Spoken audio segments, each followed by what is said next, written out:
ಕರ್ನಾಟಕದ ನೋಡಿ, ಈ ಕರ್ನಾಟಕದ ಕಾಂಗ್ರೆಸ್ ಸರ್ಕಾರ ಇದೆ ಅಂತ ಹೇಳಿ ನೀವು ಅನ್ಬೋದು. ಬಹಳ ದಿವಸ ಇರುವುದಿಲ್ರಿ ಕಾಂಗ್ರೆಸ್ ಸರ್ಕಾರ, ಇನ್ನ ಬಹಳ ದಿವಸ ಇರೋದಿಲ್ಲ. ಇಲ್ಲೇ ನಿನ್ನೆ ಸಿದ್ದರಾಮಯ್ಯರು ಬಂದು ಹೋಗಿದಾರ, ಡಿ.ಕೆ. ಶಿವಕುಮಾರ್ ಇಲ್ಲೇ ಬಂದು ಹೋಗ್ಯಾರ, DCM ಡಿ.ಕೆ. ಶಿವಕುಮಾರ್ ಜೈಲಿಗೆ ಹೋಗಿ ಬಂದಂತವ್ರು, ಸಿದ್ದರಾಮಯ್ಯ ಇವತ್ತಿನ ನಾಳೆ ಜೈಲಿಗೆ ಹೋಗುವಂತ ಹವಣಿಕೆಯಲ್ಲಿದ್ದಾರೆ ಈಗ.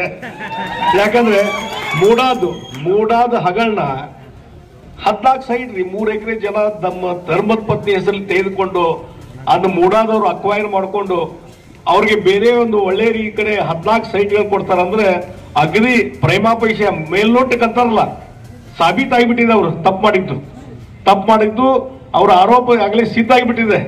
ಸುಮ್ಮನೆ ಹಾಗೆ ದುಗಿಸ್ಕೊಂಡು ಹೊಟ್ಟಾರ. ಬಂಡತನ ಅಂತಾರಲ್ಲ, ಬಂಡತನಕ್ಕೆ ಮತ್ತೊಂದು ಹೆಸರು ಸಿದ್ದರಾಮಯ್ಯ. ಏನ್ ಬೇಕಾದಾಗ್ಲಿ, ಯಾಕಂದ್ರೆ ಉದಾಹರಣೆ ಆಗಿಬಿಟ್ಟಿದೆ. ಈಗ ಕೇಜ್ರಿವಾಲ್ ಜೈಲಿಗಿದ್ದು ಮುಖ್ಯಮಂತ್ರಿ ಅದಲ್ಲ, ನಾನು ಏನ್ ಬೇಕಾದ ಮುಖ್ಯಮಂತ್ರಿ ಇರ್ತೀನಿ, ಎಲ್ಲಿ ಮಟ್ಟ ಹಾಕತ್ತೆ ಆಗ್ಲಿ ಅಂತ ನಿಂತು ಬಿಟ್ಟಾರ ಅವರು. ಆರೋಪ ಬರಲಿ, ಅರೆಸ್ಟ್ ಆಗಲಿ, ಎಲ್ಲದಕ್ಕೂ ನಿಂತು ಬಿಟ್ಟಿದ್ದಾರೆ.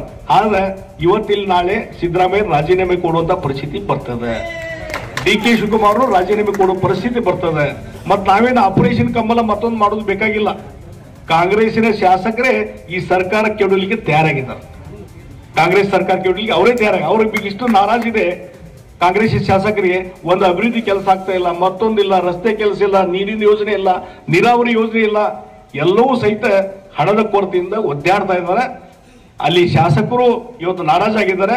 ಯಾವುದೇ ಸಂದರ್ಭದಲ್ಲಿ ಕಾಂಗ್ರೆಸ್ ಸರ್ಕಾರದನ್ನ ಕಾಂಗ್ರೆಸ್ಸಿನ ಶಾಸಕರು ಕೆಡುತ್ತೆ ಹೊರತು ಬಿಜೆಪಿ ಕೆಡುವಂತ ಪ್ರಶ್ನೆ ಇಲ್ಲ. ಈ ಮಹಾರಾಷ್ಟ್ರದ ಇಲೆಕ್ಷನ್ ಆಗಲಿ, ನನಗೆ ವಿಶ್ವಾಸ ಇದೆ 23ನೇ ತಾರೀಕು. ಯಾಕಂದ್ರೆ ಕೇಂದ್ರದಲ್ಲಿ ಸ್ಥಿರ ಸರ್ಕಾರ ಇದ್ದಿದ್ದರಿಂದ ಯಾವ ರೀತಿ ಬದಲಾವಣೆ ಆಯಿತು ನಿಮಗೆಲ್ಲ ಗುರ್ತಿದೆ. ಮಹಾರಾಷ್ಟ್ರದಲ್ಲಿ 5 ವರ್ಷ ಸ್ಥಿರ ಸರ್ಕಾರ ಫಡ್ನವೀಸ್ ಕೊಟ್ಟಾಗ ಯಾವ ರೀತಿ ಬದಲಾವಣೆ ನಿಮ್ಗೆ ಗುರ್ತದ. ಅದಕ್ಕಾಗಿ ಕಳೆದ 5 ವರ್ಷದ ಹಣೆಬರ ನಾವು ನೋಡಿದ್ದೇವೆ. ಈ ಸಲ ನೋಡಿದ್ರಿ, ಮಹಾರಾಷ್ಟ್ರದಲ್ಲಿ ಬಿಜೆಪಿ ನೇತೃತ್ವದ ಅಲಯನ್ಸ್ ಪಾರ್ಟಿ ಏನಿದೆ ಸಂಪೂರ್ಣ ಕ್ಲಿಯರ್ ಮೆಜಾರಿಟಿಯಿಂದ ಸರ್ಕಾರ ರಚನೆ ಮಾಡೋದು ನಿಶ್ಚಿತ ಅನ್ನುವಂತ ಮಾತಾಡ್ತೀರಿ. ಸರ್ಕಾರ ರಚನೆ ಮಾಡೋದು ಆವಾಗ ಇಲ್ಲಿಂದ ನಿಮ್ಮ ಗೋಪಿಚಂದ್ ಯುವ ನಾಯಕ ಗೋಪಿಚಂದ್ನು ಸಹಿತ ಇಲ್ಲಿ ಜನಪತಿ ಇರಬೇಕು, ಆ ಸರ್ಕಾರದಲ್ಲಿ ಜವಾಬ್ದಾರಿ ಇರಬೇಕು ಅನ್ನುವಂತ ಮಾತನ್ನ ಹೇಳ್ತೀನಿ. ಮತ್ತೆ ಡೆಫಿನೆಟ್ಲಿ ಗೋಪಿಚಂದ್ರಿಗೆ ಆ ರೀತಿಯಾದಂತ ವ್ಯಕ್ತಿತ್ವ ಇದೆ, ಅವರು ಮಂತ್ರಿ ಆಗೇ ಆಗ್ತಾರೆ ಅನ್ನುವಂತ ವಿಶ್ವಾಸ ನನಗಿದೆ. ಆ ಹಿನ್ನೆಲೆಯಲ್ಲಿ ಅದನ್ನ ಮಾಡ್ತೀವಿ. ಗಳೆ 20-30 ವರ್ಷದ ಅದೇ ಹೇಳ್ಕೊಂಡು ಬಂದಾರ.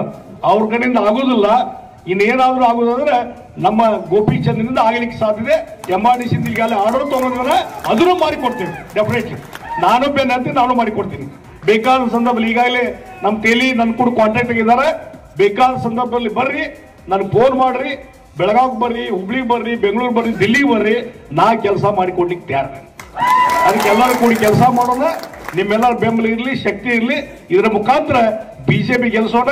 ಬರುವಂತ ದಿವಸಗಳಲ್ಲಿ ಮಹಾರಾಷ್ಟ್ರದಲ್ಲಿ ಒಂದು ಸ್ಥಿರ ಸರ್ಕಾರ, ಮೋದಿಯವರ ಸರ್ಕಾರ ಇದೆ. ಡಬಲ್ ಇಂಜಿನ್ ಸರ್ಕಾರ ಇದ್ದಾಗ ಕೆಲಸ ಜಾಸ್ತಿ ಆಗ್ತದೆ.